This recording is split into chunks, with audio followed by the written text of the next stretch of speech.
Hello, citizens of civics. Miss Nelson here to talk to you about our new unit, which will cover citizenship and the naturalization process. Today, we're going to be reading a story about U.S. citizenship. In this book, we will take a look at the different people groups that were coming in at different times within the history of the United States. And after I read it, you guys are going to answer some questions in our engage section. Okay, you guys ready? I'm ready. Are we ready? Yes, we're ready. Yes, we already cleared that. I'm ready and you're ready. So let's go. Most people born in the United States take their citizenship for granted. They were born with it.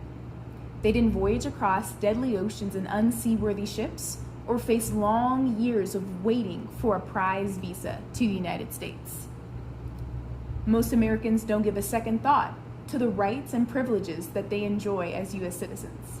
These rights, which the U.S. Constitution spells out, range from freedom of speech to freedom of religion to the right to a fair and speedy trial.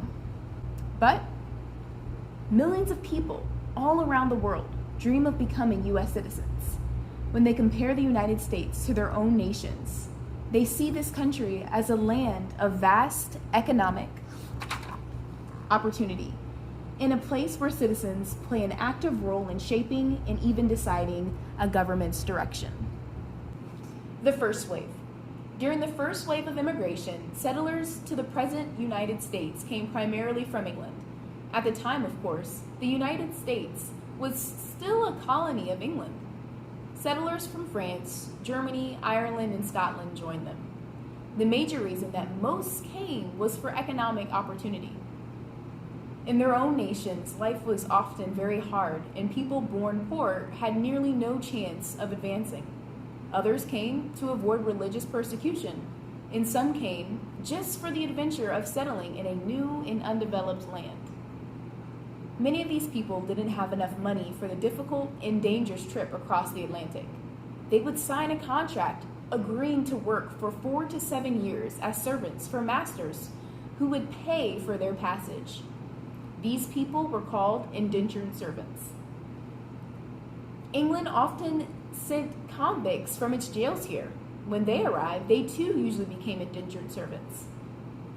While whites came mostly of their own free will, African Americans arrived here as slaves from Africa.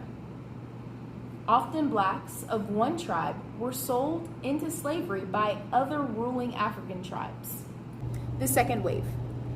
In the second wave of immigration, which lasted from the 1820s to the 1870s, more than 10 times as many immigrants arrived on American shores as had arrived during the first wave. The vast majority of these newcomers came from either Western or Northern Europe. A third were Irish, and another third were German. The Irish, who were escaping a deadly potato famine, came with little money. While the Germans arrived with some savings, the Irish usually stayed where they arrived, mostly in eastern cities such as Philadelphia and New York. The Germans had enough money to travel by train to the Midwest. Many went to Chicago and from there established farms in areas as far west as Colorado. By the mid-1800s, immigration to California rose sharply. News of the discovery of gold lured people from the eastern U.S. to travel across the continent. Immigrants from China traveled across the Pacific. But the Chinese immigrants were not welcomed. Native-born Americans and European immigrants resented them. They accused the Chinese of working for extremely low wages, making it hard for others to find jobs. Mobs even attacked the Chinese immigrants. In the late 1870s, many Californians demanded laws to keep out Chinese immigrants. Because the United States had a treaty with China, the government had first resisted. But in 1882, political pressures caused Congress to pass the Chinese Exclusion Act, which restricted Chinese immigration for the next 10 years. So we're gonna stop there with our story today. Go ahead right now and answer the questions in the Engage section and submit that. And I hope to see you guys at our next Zoom.